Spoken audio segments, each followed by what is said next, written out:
Good to see you, and welcome to Drift Stories.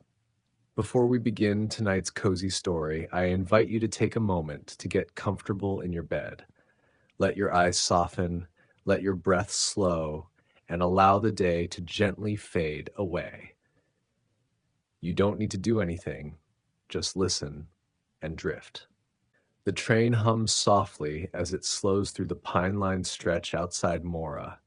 Frida leans her forehead against the window, watching the trees slide past, tall, swaying birches and the occasional glimpse of red cottages tucked among the green. The midsummer light is endless, stretching golden across the land like it's afraid to let go.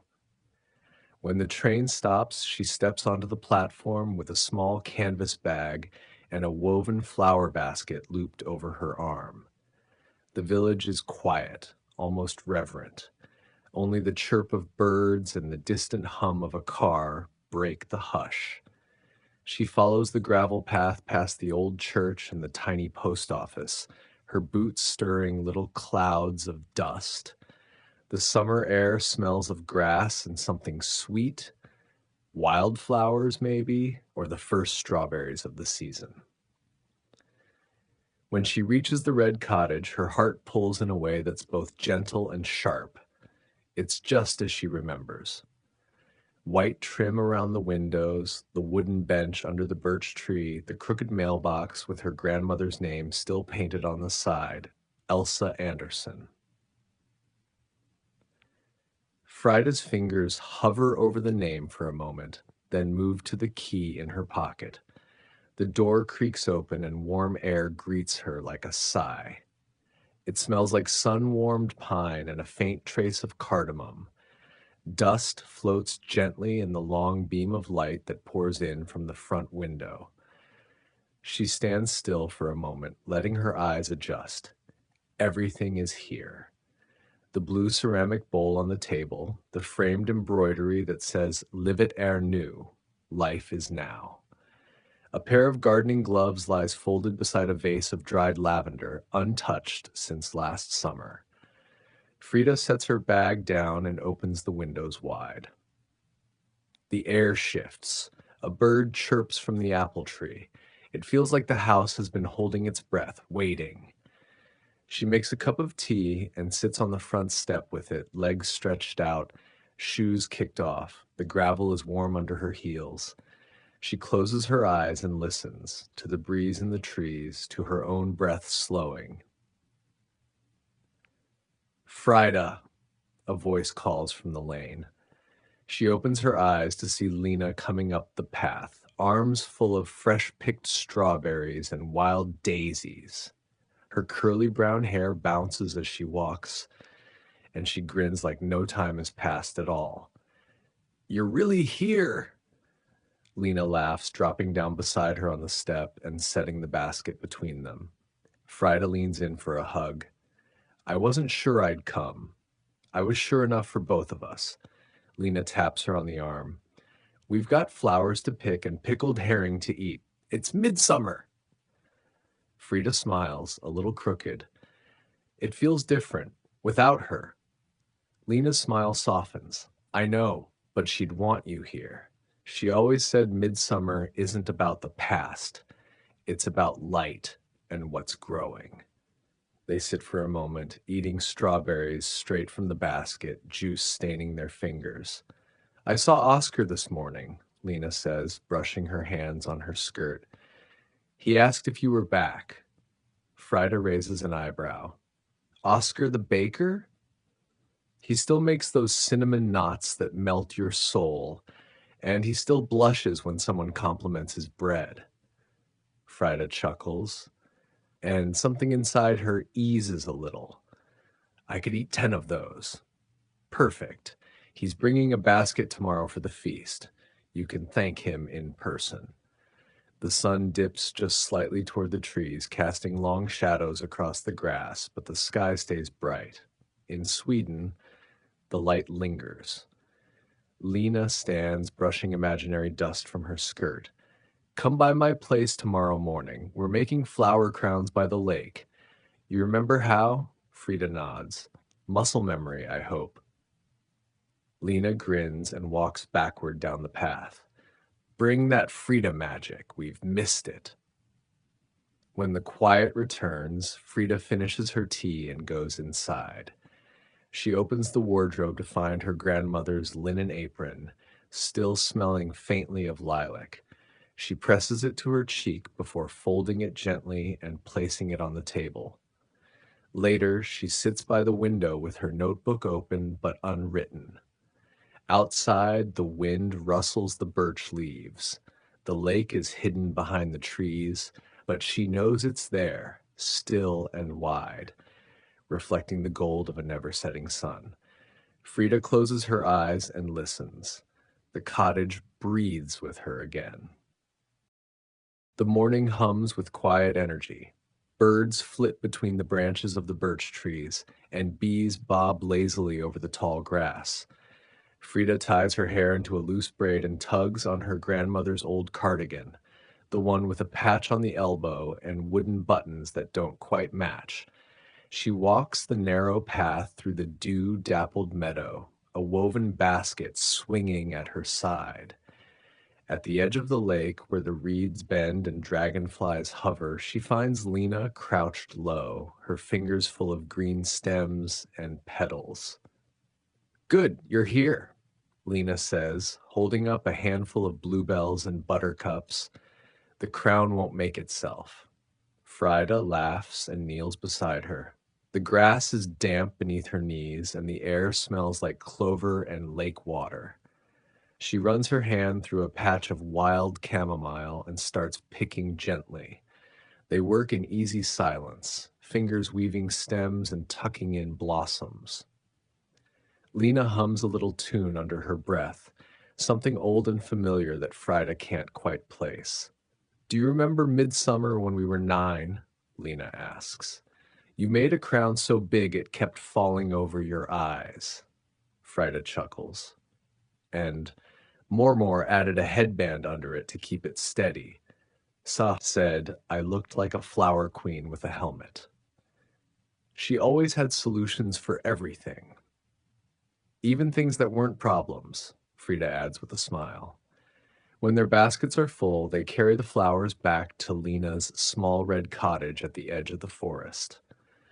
The table outside is already scattered with string, scissors, and wild blooms from earlier pickings.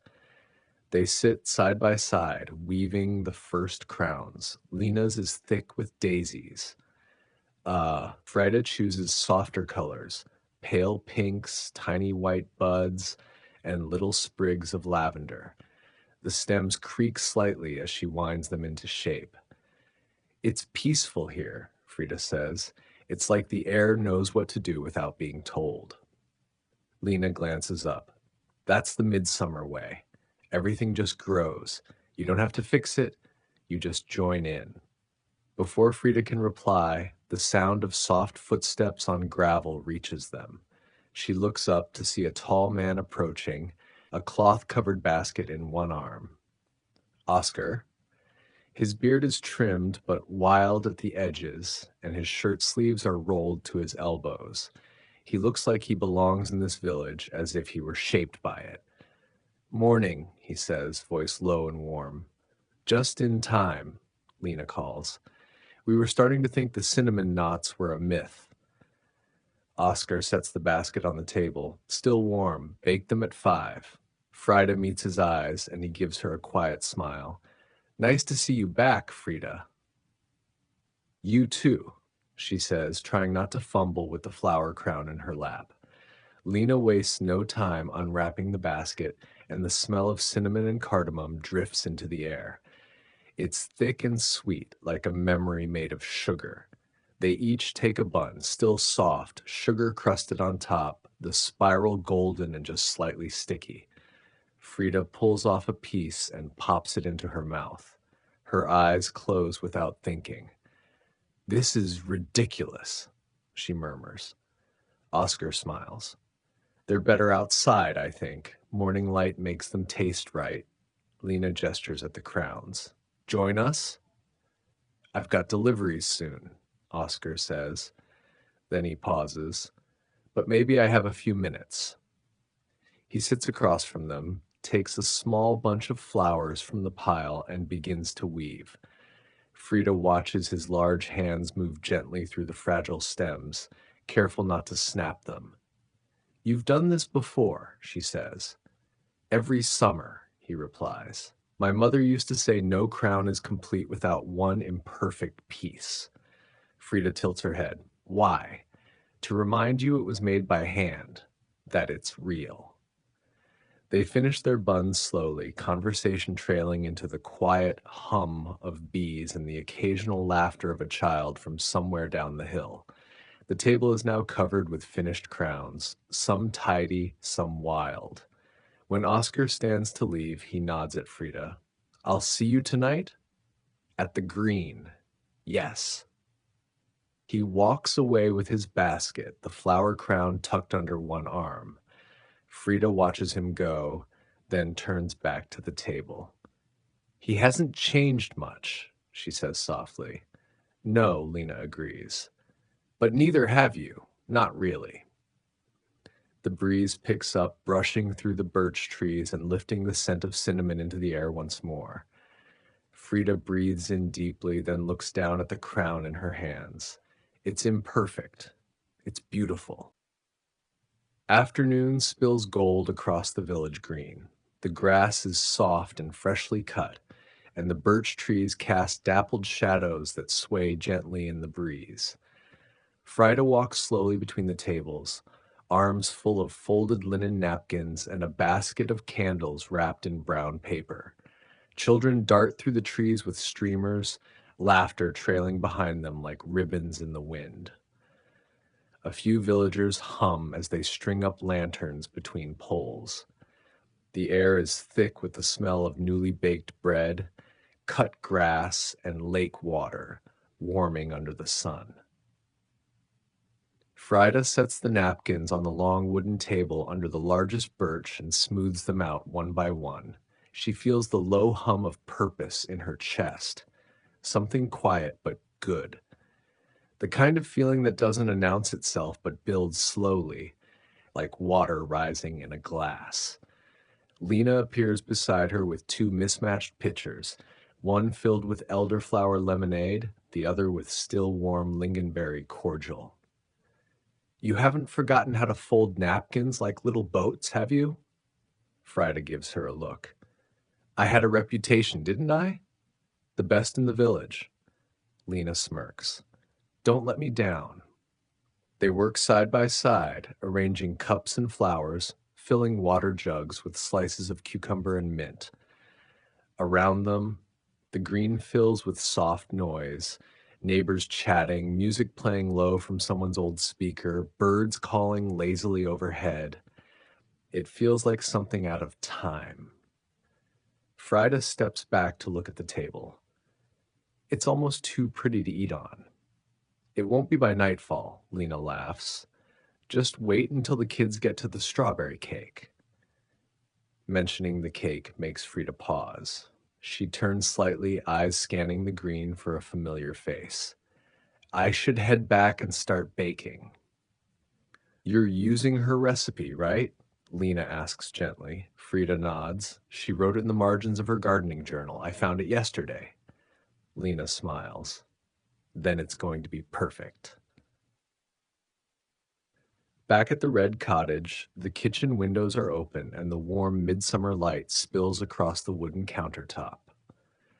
Frida sets out the ingredients: eggs, sugar, vanilla, fresh cream, and a bowl full of strawberries picked just that morning.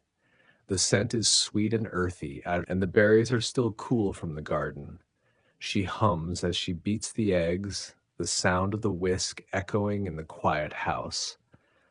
Flour floats in the air like summer dust, settling softly on the counter and her sleeves.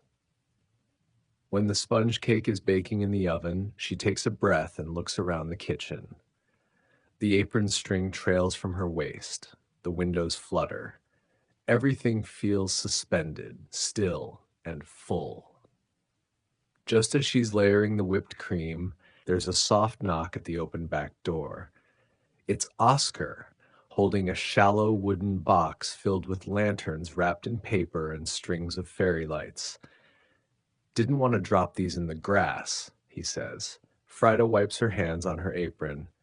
You're saving the evening, then? He steps inside, placing the box gently on the kitchen table. Smells like midsummer in here. She nods toward the cake. Grandmother's recipe. She'd be proud, he says, then adds, and very specific about the amount of cream. Frida laughs.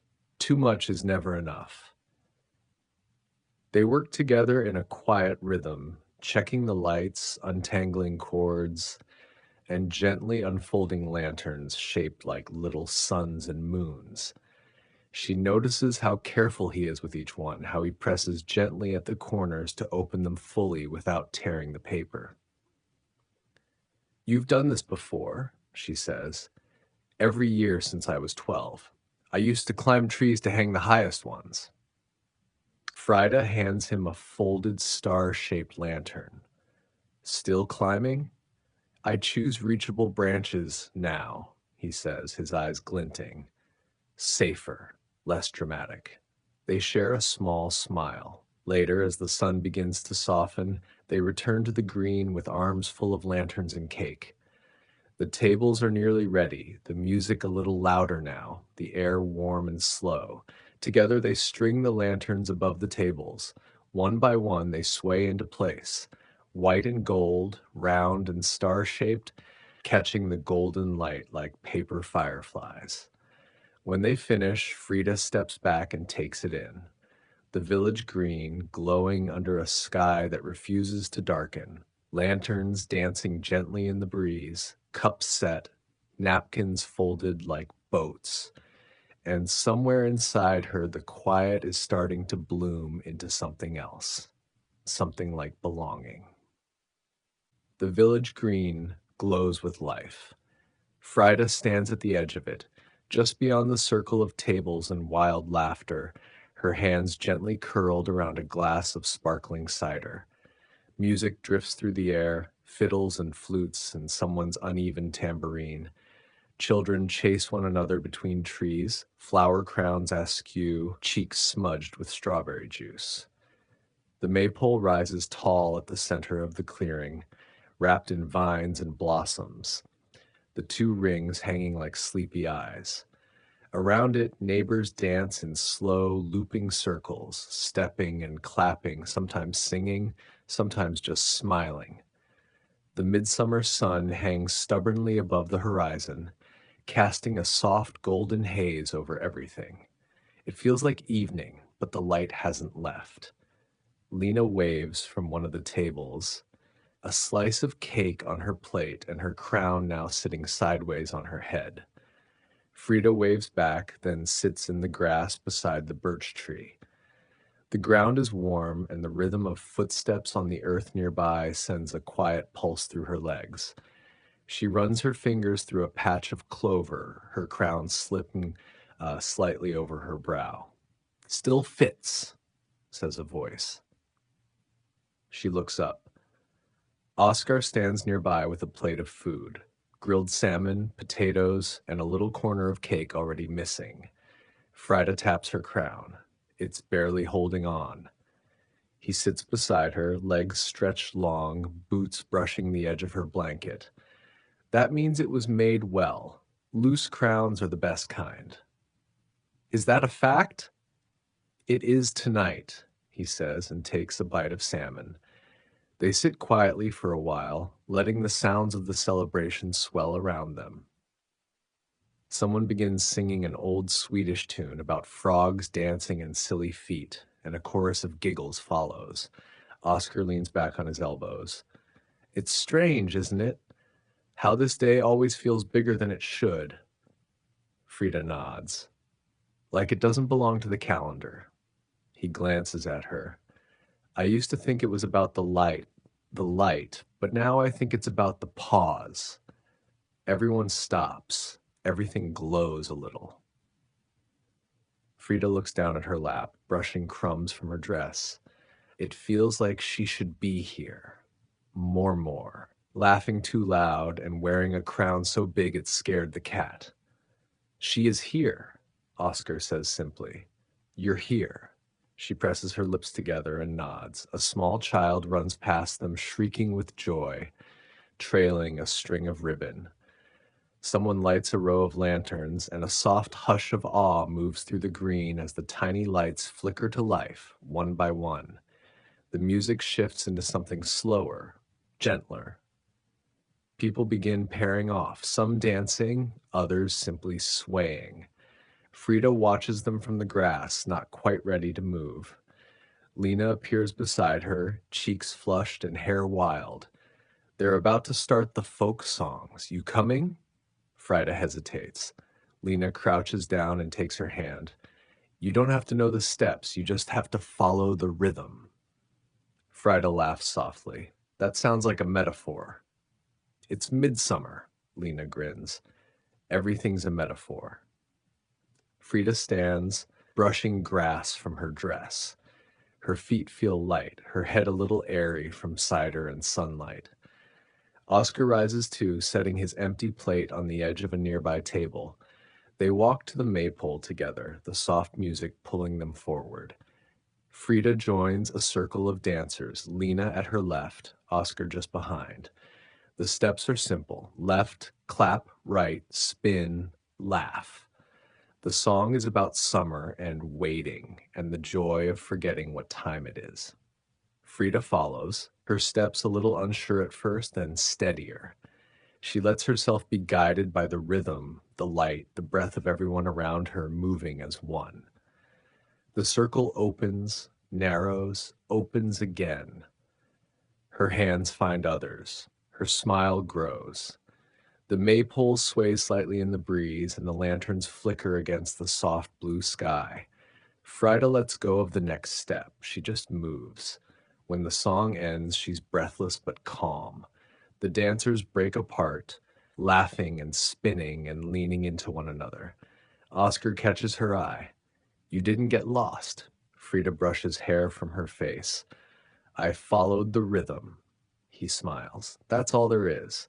And just like that, the sky begins to shift, not into darkness, but into a deeper kind of gold. The sounds of laughter and music slowly fade behind her. Frida walks the narrow footpath toward the lake, her shoes dangling from one hand. The grass is damp and cool beneath her feet, and the air carries the scent of smoke from the bonfire and crushed petals from fallen flower crowns. The sky is still lit, washed in pale gold with a trace of pink, like a watercolor that forgot to dry. She doesn't know exactly why she left the green. It wasn't one thing, just a quiet feeling, something tugging at her chest, gentle but insistent, a fullness that needed room to breathe.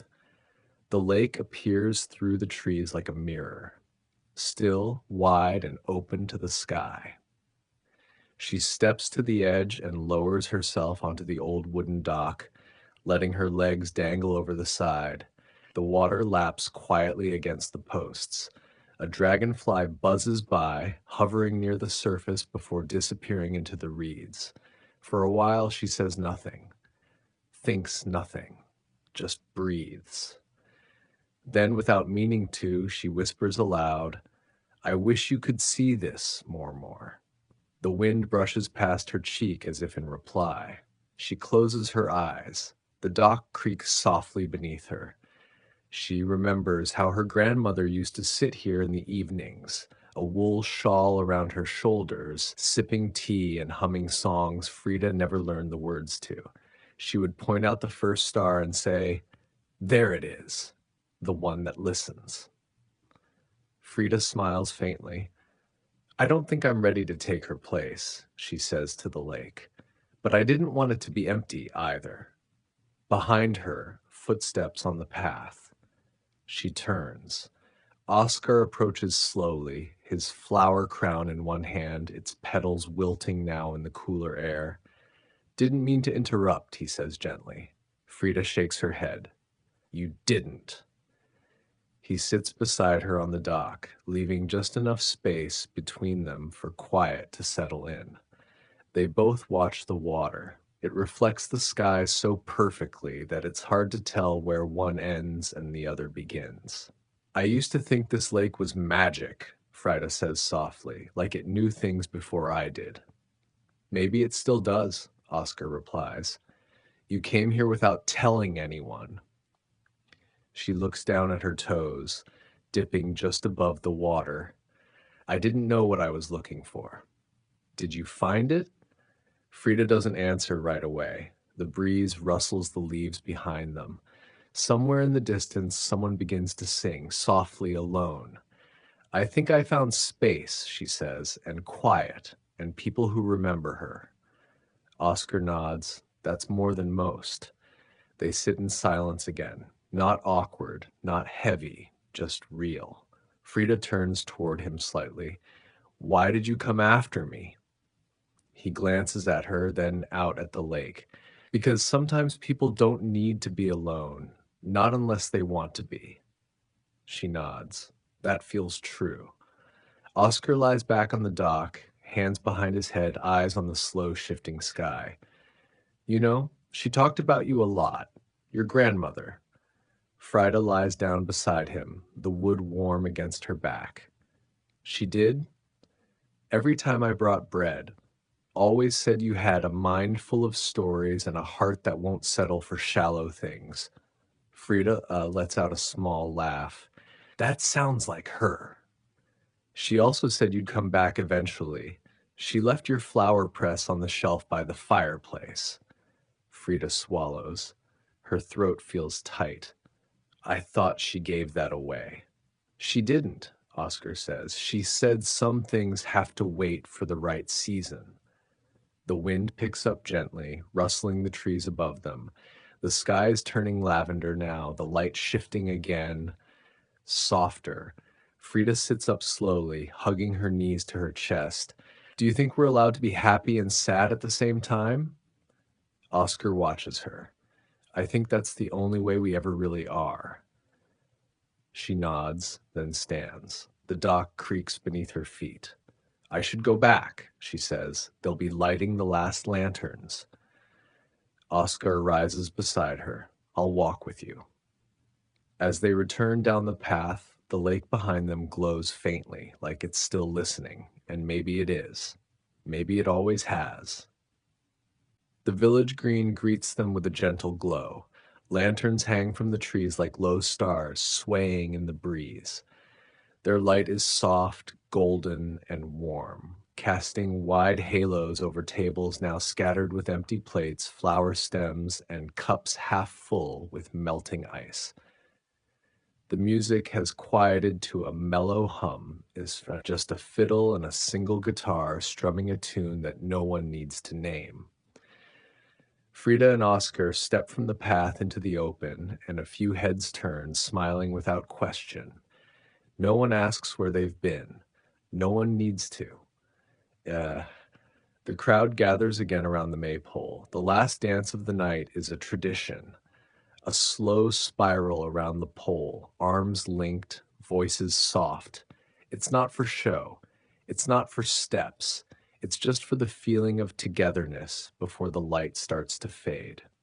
Lena appears from behind a tree with a berry-stained napkin in one hand and a crown of daisies now missing half its petals. There you are, she says, as if Frida's only been gone a minute. We saved you a place. She links her arm through Frida's, tugging her gently into the loose circle forming around the maypole. Oscar joins beside her, slipping quietly into step. The song begins with humming, low and steady, and then the voices follow. No one sings perfectly. That's never the point. The lyrics are old, about sunlight and meadow grass and dancing with those who make your heart soft. The kind of song passed down from voices that lived through winters and longed for this exact kind of night. They move slowly. The circle grows tighter, then wider again. Frida closes her eyes for a moment and lets her body follow without thinking. The grass is cool under her bare feet, and the air smells like smoke, strawberries, and summer leaves. She glances at Oscar. He's not looking at her, not exactly, but he's close, solid, quietly steady. Frida's heart does something she doesn't expect. Not loud, not dramatic, just opens a little, and she lets it. The dance ends not with a bow, not with applause, but with quiet smiles and soft laughter. The group slowly drifts apart. Someone pours another round of cordial. Children collapse on blankets, flower crowns tilted over their eyes. Frida wanders toward the edge of the green, where the birch trees thin out and the lanterns don't quite reach. The lake lies just beyond, its surface reflecting the last shimmer of sky. Oscar finds her again, hands in his pockets, steps slow. Still glowing, he says, nodding toward the horizon. It doesn't feel like midnight, she replies. It never does this far north. They stand side by side, not touching, but near enough that she feels his calmness like a second breath. Thank you, she says after a while. For what? For following me, for not talking too much. He smiles. I try not to. Frida looks out over the green. Lena is laughing with an older couple, pointing to something in the sky. The children are all curled up now, flower crowns beside their heads like petals fallen from a tall tree. I didn't think I could come back, she says. It felt like everything had moved on without me. But it didn't, Oscar says. It waited. They fall quiet again. The air cools slightly as the sun dips just low enough to turn the sky to honey. A group begins to gather near the fire pit, coaxing the last embers into flame. Someone offers toasted bread and pieces of chocolate on a plate. Frida feels a tug in her chest, not of sadness, but of anchoring. I think I'll stay a little longer this summer, she says softly. Oscar turns to her, eyes gentle. I think that's a good idea. A breeze picks up, lifting the edges of her dress and carrying with it the sound of the last fiddle note drifting into the air. The maypole stands tall and still now, its flowers slightly wilted but beautiful, wrapped in vines and memory. Frida takes one last look at it before turning back to the path. She walks slowly toward the cottage, toward something familiar but new, toward home. The village sleeps. Frida steps out onto the front step of the red cottage, a mug of coffee warm in her hands. Her dress hangs loose around her knees, and her braid from the night before has come undone in soft waves. The air is still, like the whole world is holding its breath. Mist curls low over the meadow. The sun is already up, though it's gentle now, no longer blazing with midsummer energy, but resting, casting a pale light through the birch trees. She takes a sip from the mug. The coffee is slightly too strong, just the way her grandmother made it. Birdsong drifts from the trees. Somewhere far off, a door creaks open, and someone begins to sweep a porch. But here, for now, it's just her and the lake and the hush of a new day. Frida walks barefoot down the path, through the grass still wet with dew. The earth feels soft beneath her steps, grounding. She reaches the water and pauses at the old dock, her toes brushing the edge of the wood. She sits cross-legged, cradling the mug in both hands, and looks out. The lake is perfectly still, a silver mirror. Not a single ripple breaks its surface. Clouds hang above like quiet thoughts. The flower crown she left on the dock last night sits beside her now, petals wilted and a little faded, but still holding their shape. She runs a finger along one of the crushed daisies and smiles.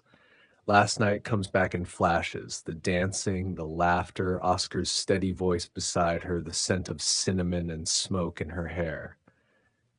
The maypole. The song about summer staying a little longer. It all feels close, like it hasn't left yet, like it won't. The wind picks up slightly, brushing her hair across her cheek. She closes her eyes and lets it move through her. When she opens them again, she sees Oscar walking slowly along the edge of the meadow, a paper bag in one hand and a thermos in the other. He spots her, lifts the bag in greeting, and changes course toward the dock. "I thought you might be here," he says, setting the bag beside her. "I'm always here after midsummer," she says, smiling, "even when I wasn't." He pours himself a coffee, sits beside her, and pulls out two small cinnamon buns wrapped in parchment. They eat in silence, watching the lake. The cinnamon is soft, sweet, a little messy. "This is your best one yet," she says between bites. "I know," he replies with a grin. The sun continues to rise, slow and deliberate, casting long beams of light across the dock. The trees shimmer faintly, their leaves rustling like a gentle whisper. Frida finishes her coffee and sets the mug down beside her. She leans back on her hands, Fia tilting her face toward the sun. "So," she says quietly, "what do people do the day after midsummer?" Oscar considers this, then shrugs. "Eat leftovers, nap in hammocks, wonder why their legs are sore." She laughs. "That sounds exactly right." They sit a little longer. There's no rush now, no more preparations, no dancing to rehearse, no crown to make. Just this soft moment, this stretch of golden silence that feels like a gift. Eventually, Frida turns to him. "I think I'd like to stay a while. Not just this week, maybe longer." Oscar nods, not surprised. "We'd like that." She watches a ripple move across the lake, faint and fleeting, then vanish again. "There's space here," she says, "for remembering and for starting again." "There always has been," he replies. They watch the lake until the sun is high enough to warm their faces. The mist lifts, the trees stretch tall. Somewhere nearby, a bird begins singing again. And the red cottage behind them waits, patient and open. Frida stands, brushing crumbs from her lap. "Come on," she says. "Let's go find that hammock." Oscar stands too, gathering the empty mugs and wrapping the buns. They walk back through the meadow, through the soft gold of morning. No parade, no fanfare, just peace and light and the quiet joy of staying.